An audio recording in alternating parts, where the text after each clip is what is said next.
talaga pinanganak? Wala kasing eksaktong petsa sa Biblia, kapatid eh.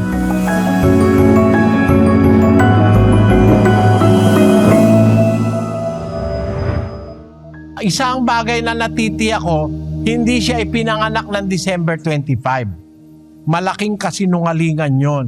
Kasi nung ipanganak si Kristo, hindi naman winter eh.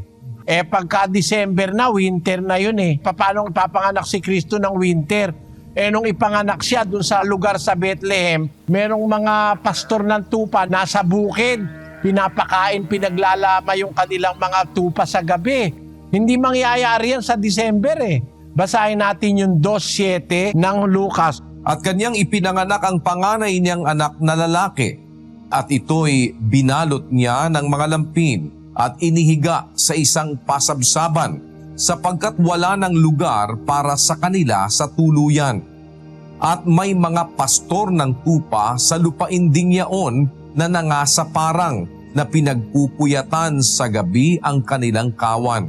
Kung saan pinanganak si Kristo, meron ikang mga pastor ng tupa doon sa parang pinagpupuyatan sa gabi yung kanilang kawan. Hindi pwedeng mangyari yan ng December. Kasi doon sa Bethlehem ng Judea, November pa lang may yelo na ron eh.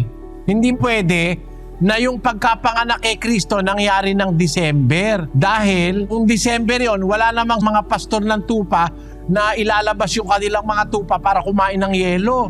Dahil puro yelo na yung terrain ng Bethlehem pag December.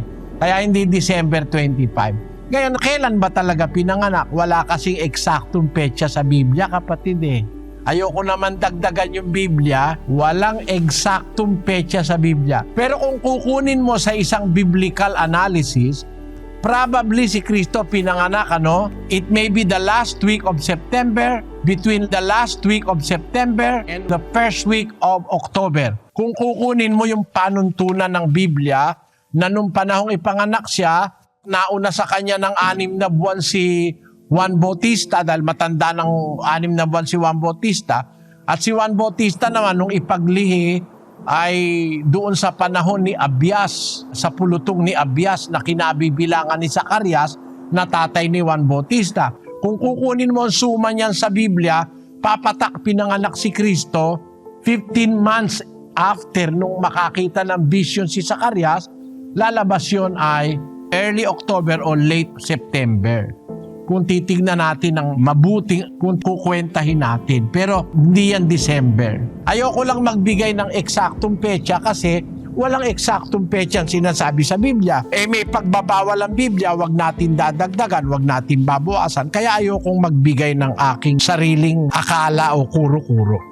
Ang mahalaga, basta ipinanganak si Kristo. Nung panganak si Kristo, matahimik, walang gulo. Ngayon, pagka December 25, putukan ng putukan, nakawan ng nakawan, may mga nasusunog na bahay dahil sa paputok, may lasingan pag December 25. Tiyak na tiyak hindi yan yung silent night na ipanganak si Kristo.